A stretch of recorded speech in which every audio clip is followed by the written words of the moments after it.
1987, a real estate developer from New York, Donald Trump, sat down with Barbara Walters and told her exactly what he'd do about Iran. One of their big oil installations, and I mean grab it and keep it, and get back your losses, because this country has lost plenty because of Iran. 38 years later, he's the president now, and he's doing it. Kharg Island, Iranian oil, the Strait of Hormuz, secret military escorts, they're already running. So Donald Trump's not improvising. This is a man that's executing a plan that he wrote before most of you were born. So let's walk through all of the pieces because they tell a story that the media is not telling. Decimated, just decimated, and they're dying to make a deal. They want to make a deal so badly. And they're really in submission. They just don't know it yet. Okay, to be honest with you. They just don't know it yet. And we are talking to them and all. But, you know, look, my preference has always been take Kharg Island. Yeah.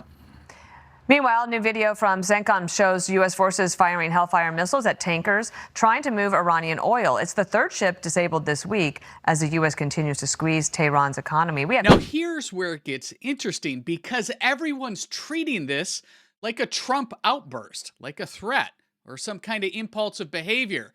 It's not. Let's roll this clip from 1987. We should get the money from the allies, and we made a huge mistake by going into the Persian Gulf without having negotiated a fair and reasonable deal with all of the beneficiaries of the Persian Gulf. I would have said, hey, folks, let's get together. How much are you going to pay for this? And you know what?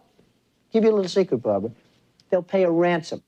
I'm not here today because I'm running for the presidency. I'm here because I'm personally tired of seeing this great country of ours being ripped off. But as far as Trump is concerned, our allies are only part of the problem. The real culprit is Iran. Why couldn't we go in and take over some of their oil, which is along the sea? How would you do that? Would you send in the Marines? Would you take a chance in a war? Let them have Iran. You take their oil. That's what How? How? I mean, do we want a war? What do you mean we in, take their oil? You go in. You're how have do a we war, go Barbara. in? You're going to have a war by being weak. Okay, how do we go in? What do we do? Excuse me. Yeah? You're going to have a war, and it's going to start in the Middle East. What if the Soviet Union said, you do this to Iran, we're going to come in? I don't believe they'd do it. The next time Iran attacks this country, go in and grab one of their big oil installations, and I mean grab it and keep it, and get back your losses, because this country has lost plenty because of Iran. So we have the long game established here for Donald Trump. He's been thinking about this since Reagan was president. But here's what most people don't know yet. While the debate was happening over whether Trump was bluffing, the military, they were already moving. So quick ask, if you're watching this and you're not a member yet, hit the join button down below. Members, you keep this channel alive. Just takes 10 seconds, and it means everything. Now let's get back to the story. So let's put these things together. In 1987, Donald Trump says if Iran escalates a situation in the Middle East, you should take their oil infrastructure and you should hold it until you're compensated. Now, Donald Trump, he's president, Iran has escalated, and guess what? He announces he's going to take Kharg Island.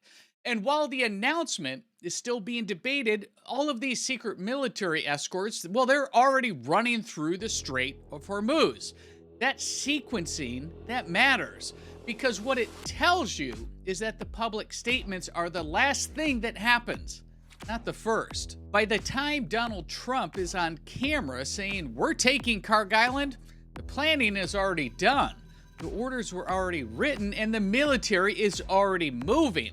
That's not how impulsive people move or operate. That's how people operate who've been thinking about something like this for 38 years and finally have the authority to execute it. So here's what I think people are getting wrong about this moment. The debate in Washington is whether Trump is bluffing, whether Kharg Island is leverage or an actual operation, or whether this is maximum pressure or just the opening move to something larger. Well, that's the wrong question. The right question is, what does Iran do next? Because Iran's entire economic survival runs through Kharg Island. 90% of their oil exports leave from that one facility. You take it away, and the regime just doesn't lose revenue.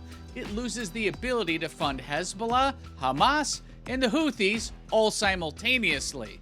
The architecture of their regional influence, it runs on that oil money. Donald Trump knows that. He's known it since 1987. And the secret Hormuz mission tells you something important. He's not waiting for permission, and he's not announcing things before they're already in motion. So when people say he's just talking tough, I'd point them to the ships already moving through the strait that we only heard about after the fact. The question was never whether Donald Trump would act. The question is whether Iran understands that yet. Based on everything that we've seen this week and this morning from Donald Trump, I'm not sure that they do. And that's the most important thing that I can tell you today. Now, if you want to stay ahead of where this goes next, hit the subscribe button. Share this story if you think that somebody needs to see it.